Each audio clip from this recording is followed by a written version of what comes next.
Reporting on the games you love by people who love to game.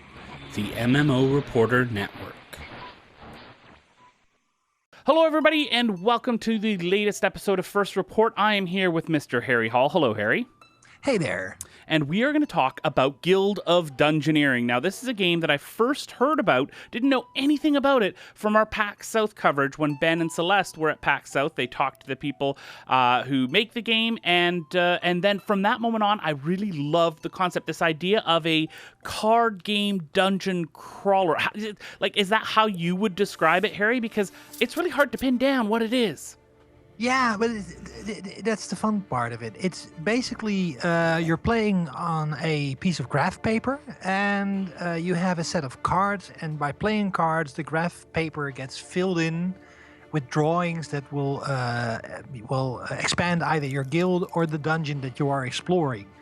And it looks very much like you're doodling on the back of a textbook while you're in school, and I'm not supposed to be doing this. It's that kind of atmosphere. Yeah. So there's a few different types of cards that you get as you're in your dungeon, and there's two different parts. There's your guild, which basically there's different tiers. It's quite linear as far as the tiers go. You can't. It's not linear. You can really go any way you want. You're really limited by the amount of gold that you get. But there's three different tiers. The first tier you get, you can buy things for 50 gold, which is really, really easy to do. The second tier is 500, and I think the third is like 2,500 gold, which I haven't even gotten close to yet. So I don't know what's going on there. But you unlock things like classes, different items that you can get, and then different blessings or charms that you can get when you go into the dungeon. So that's the guild part of it. That's your Guild of Dungeoneers that you get there.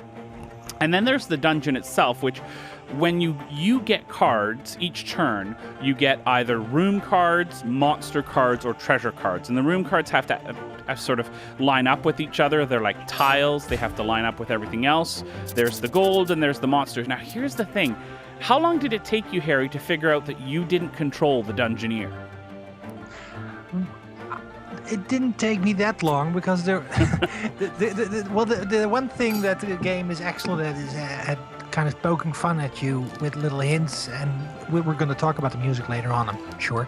But when you're clicking on your Dungeoneer, trying to make him do stuff, you get an immediate pop-up like, please stop clicking me. Yeah. And you can see this little outline of the footsteps of the route he's going to take. And it didn't take me that long to figure out that I'm just there to facilitate. I'm not there to be the adventurer here. You can kind of bribe him or goad him into certain directions. Most Dungeoneers like to fight, so you can put a monster in their way and they're likely to go in that direction. And they are definitely going to be drawn to treasure. So you can kind of guide their path by both the rooms that you put down, the treasure that you put down, and the monsters that you put down. So that's kind of interesting. Now, the fighting. This is in the first sort of level of dungeons, the first section. It wasn't that bad. I got through. Have you gotten to the second tier yet, Harry? The jungle area? No, not yet. I'm still at the very beginning area. I really like the battle system, by the way. It is. It's you've got the different types of attacks, either physical or magical, and then you've got defenses, and then you've got different things like will add physical damage to next attack, will do this. But you've also got different, like the flash one, the one where you attack first. So here's the thing, you can have, how many times have you had mutually assured destruction where you're both at like 1 health and you attack with 1 health and you both die? Well, if you do that, you lose your Dungeoneer. So, yeah. And it's the interesting thing is that you can choose the cards that you play. Your enemy will play a card, and you are asked to play another card in response to that. So, for example, the enemy will play a card that will attack you for 1 damage, and then you can choose to either attack him or her or it, or you can put up a defensive card trying to block that attack, and that way it's kind of a.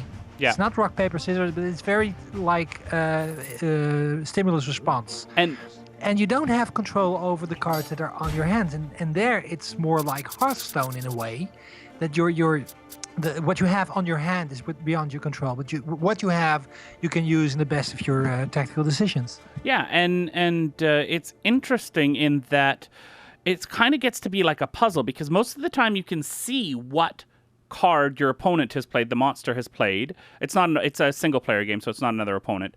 You can see what card they're played, but sometimes you can't. There's some animals that there's some monsters that do that. Some animals have a trait, and you have traits, and your enemies have traits. Things like frail, where you'll take more damage of physical. You'll have different types of things that will modify the combat, but you also have ones that will have it where you actually can see the next card that they're going to play, not just the card they're playing now, but sometimes you can't see any card at all, so you kind of fly in blind. Lots of luck based in this game. Well, I would say it's almost perfect blend of luck and tactics, because you as I said, you can't control the hand you're dealt, but you can make the best of it. Right. And I really like that you don't feel helpless, even though the cards can be stacked against you. Absolutely. Let's talk about the soundtrack real quick. Probably one of my favorite soundtracks that I have ever. So good.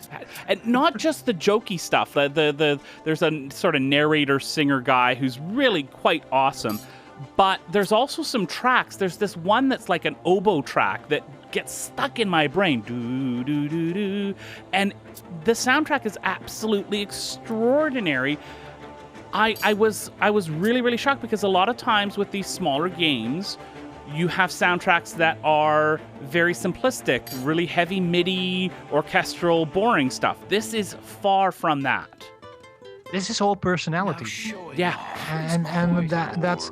I think you're glossing over the narrator singer a little bit too quickly for my taste, because that's for me that is the most awesome use of song in a game I've heard in a long time, because you basically have this kind of troubadour, this medieval court jester type personality that's singing about your success or most likely failure in this. It's fun, and you feel like it's personal and charming. Yeah. And it's just very well done with very minimal means. It's just one or two instruments and a guy singing. Yeah. And that does much more than another Michael Bay epic soundtrack thingy. Absolutely. What's your for me, I'm definitely digging into this game, but I'm finding as I get to the second tier, and you haven't gotten that far quite yet, but I'm starting to get a little bit frustrated at the luck aspect of it, because it gets more challenging, and therefore I have less control, because they're hitting harder, and I don't always get cards. Sometimes there's nothing I could have done. I go back, I look at the video that I've grabbed. There's nothing that I could have done to beat that. And that, to me, sometimes can get a little bit frustrating. Have you had any of those moments where you just can't do anything? Yeah, but it's it's not roguelike in the sense that you lose. Basically, your guild is your character more than the Dungeoneers are. Correct. Yes. So your progression is there, not in your characters. But it is still kind of a roguelike influence that you can get faced with a no-win situation. Yeah. I've been playing a game called Barony lately that's basically NetHack in 3D. And then also sometimes you're dropped into a situation where you're supposed to eat food to survive, and there's no food anywhere near on the level. Well, yeah, that's the random number generator just screwing with you. And that happens in this game as well. Since I'm not tied to my character that much, I don't mind that much. It's like life isn't always fair, and that's the case in this game as well. And you will lose a lot of Dungeoneers. My graveyard that you get in your guild is actually full. I can't see any of the new Dungeoneers that die because it's too full. That's kind of a confronts you with your ability. Yeah, a little bit. That's really the biggest thing that I have an issue with. The game is just the luck, and it's not really a horrible thing. I'm quite enjoying it. Are you going to keep playing, Harry? Oh, absolutely. It's perfect for a 10-minute jaunt. It's not something. It has a lot of depth. I'm not pun intended for dungeon crawler, but it's not a game that you need to spend hours with to get a full experience. This is like lunch break gameplay. Yeah. It's just like Hearthstone. It's something you can just hop in, have a good time, and say goodbye after 10 minutes, and feel you've had a little bit of progression in it. I agree wholeheartedly. This is available on Steam right now on PC, so you can go check it out. I highly, highly recommend it. Harry, is this a recommend for you? Oh, absolutely. Yes, I've been trying to get my friends to play it, and the Awesome. graphical style and the music and just it's well designed. It feels like a well designed game. It's well tuned, and the setting and the atmosphere is just almost pitch perfect. Well, thanks for watching this episode of First Report, everyone. We hope that you enjoyed it. You should go check out Guild of Dungeoneering. It is on Steam. We both really enjoyed it. We hope that you enjoyed this episode, but most importantly, we hope to see you in game.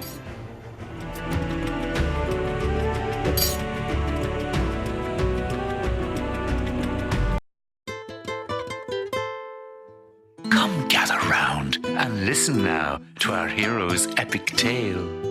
'Twas of an epic journey, but also an epic fail. Thanks for watching the video, everybody. Don't forget to check out all the other podcasts at MMOreporter.com or by clicking on any of the links here. And please check out our Patreon campaign at patreon.com/MMOreporter. Thanks, everyone, and see you in game.